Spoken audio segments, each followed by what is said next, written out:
Баршаңызға қайырлы күн. Бүгін сіздерге ұн қуырдақ рецебімен бөлісемін. Бұл тағамның атауы сан түрлі. Әсіресе Моңғолия халқында суйван атымен белгілі. Өте дәмді, ерекше болып шығады. Видеоны соңына дейін қараңыз. Ең алдымен бізге ет қажет болады. Етті осылай орташа етіп турап алдым. Менде мұнда сиырдың еті.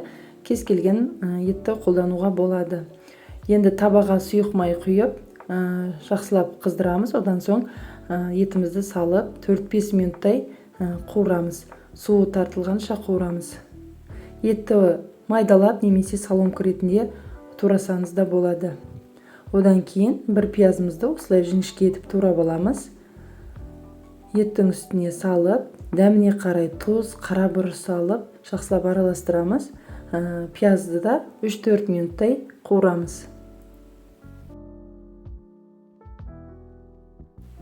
Енді үстіне су құйып, етіміз толық піскенше баяу отта қайнатамыз. 40-50 минуттай 1 сағатқа дейін пісіреміз.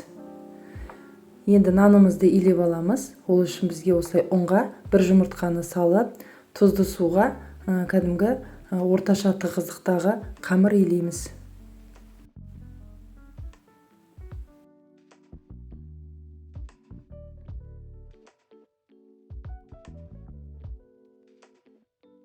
Қамыр жақсы илену үшін осылай үстелдің үстіне жақсылап илеп алдым.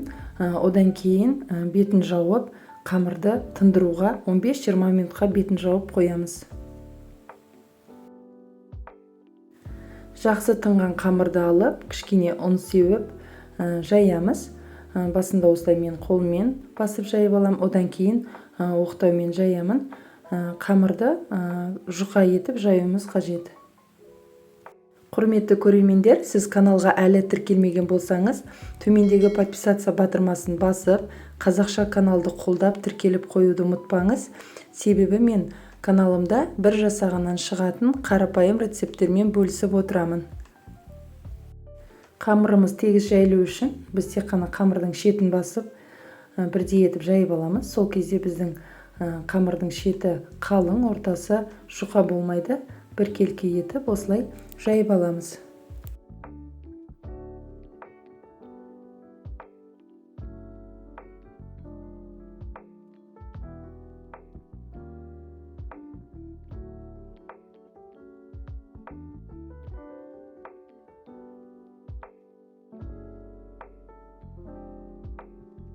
Жұқа жайылған қамырымызды осылай 4 бөлікке бөлеміз. Одан кейін біз қамырды кептіріп алуымыз қажет. Мен пештің противенін қыздырып, солай кептіріп алдым. 1 минут ұстасақ жеткілікті. Екі жағын осылай кептіріп аламыз. Қатты кептірудің қажеті жоқ. Егер сізде противен болмаса, кәдімгі табаға қыздырып кептіруге болады. Лаваш сияқты кептіріп аламыз. Міне менде 4 қамырымды осылай кептіріп алдым. Енді біз ораймыз. Одан кейін кеспе етіп кесіп аламыз. Негізі суйванды Моңғолияда жуандау етіп кеседі, бірақ та маған осылай жіңішке етіп кескен ұнайды. Ол да өз қалауыңыз бойынша. Кесіп барлығын осылай ештеңе ұн жағудың қажеті жоқ. Осылай барлығы тез ашылатын болады. Қамырымыз жабыспай, осылай дана-дана болып тұрады. Енді біз көкөністерімізді турап аламыз. Сәбізімізді осылай жіңішке етіп соломка қылып тураймын. Одан кейін тәтті бұрыштан жасыл және қызылын алдым. Оны да дәл солай жіңішке етіп соломка қылып турап аламын. Енді біздің етіміз толығымен пісті мұнда. Енді біз көкөністерімізді салып, жақсылап араластырамыз. Одан кейін 5 минуттай қуырамыз. Бірінші сәбізін салып, одан кейін тәтті бұрыштарды қамырмен бірге салсаңыз да болады. Тәтті бұрышымыз бізде тез піседі. Мен барлығын бірден салдым. Осылай 5 минуттай қуырамын. Одан кейін қайнап тұрған ыстық суды құямын. Етпен бірдей болатындай, немесе кішкене еттің үстін жауып тұратындай етіп су құямыз. Осы кезде дәмін көріп, тұзы жеткіліксіз болса, тағы да тұз саламыз. Келесі кезекте бізде осылай қамырымыздың үстіне кішкене 1-2 ас қасықтай сұйық май құйып, барлығын жақсылап араластырамыз. Енді табаға қамырымызды саламыз. Барлығын салып, бетін жауып, 15 минут тоқтырамыз. Қамырымыз еттің буында пісетін болады.